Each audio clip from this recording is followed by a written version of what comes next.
நெஞ்சுக்கு நெருக்கமான உறவுகளே, இன்று திருமணங்கள் ஏன் தள்ளி போகின்றன?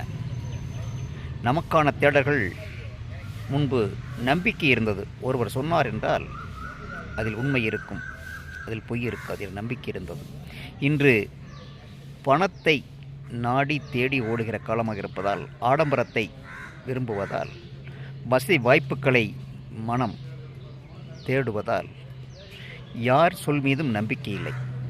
ஏமாற்றுவதும், ஏமாற்றிய பிறகு அடுத்தவர் சொத்தில் வாழ வேண்டும் என்று ஆசை கொள்வதும் நம் மனதை ஆளாய்ப்படுத்துகின்றன. அதனால் நாம் பெண் கொடுப்பதும் பெண் எடுப்பதும் நமக்கு கவலையை ஏற்படுத்துகின்றன. நம்பிக்கையின்மை போன காரணத்தால் அதிக விசாரிக்க வேண்டிய சூழலுக்கு நாம் தள்ளப்படுகிறோம்.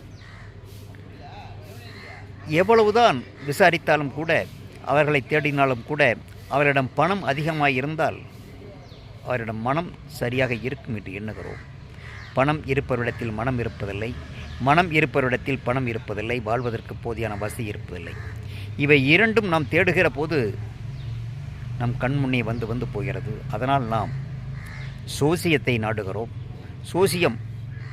சோதிடம் சரியாக சொல்கின்றானா என்றால் பல முறை அலைக்கழித்து நமக்கு ஒரு நம்பிக்கை ஏற்படுத்துகிறார். நல்லது இருக்கிறதா கெட்டது இருக்கிறதா என்று பல முறை நாம் சோதிடம் பார்க்கும் பொழுது அதை ஆய்வு செய்ய, அதை பரிசோதிக்க, பிறரிடம் கேட்ப அது ஒரு வாய்ப்பை ஏற்படுத்தி கொடுக்கிற சோதிடம். அந்த அளவு தான் சோதிடத்தை நாம் நம்ப வேண்டும்.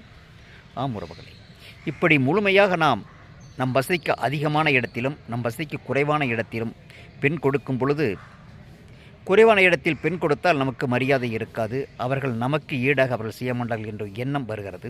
அதிகமான இடத்தில் நாம் பெண் எடுத்தால் எங்கே அவர்கள் நம்மை மதிக்க மாட்டார்கள் என்ற எண்ணம் வருகிறது. ஆம் உறவுகளே, நன்றாக யோசித்து நல்ல இடத்தில் பெண் கொடுப்போம், பெண் எடுப்போம். நன்றி உறவுகளே.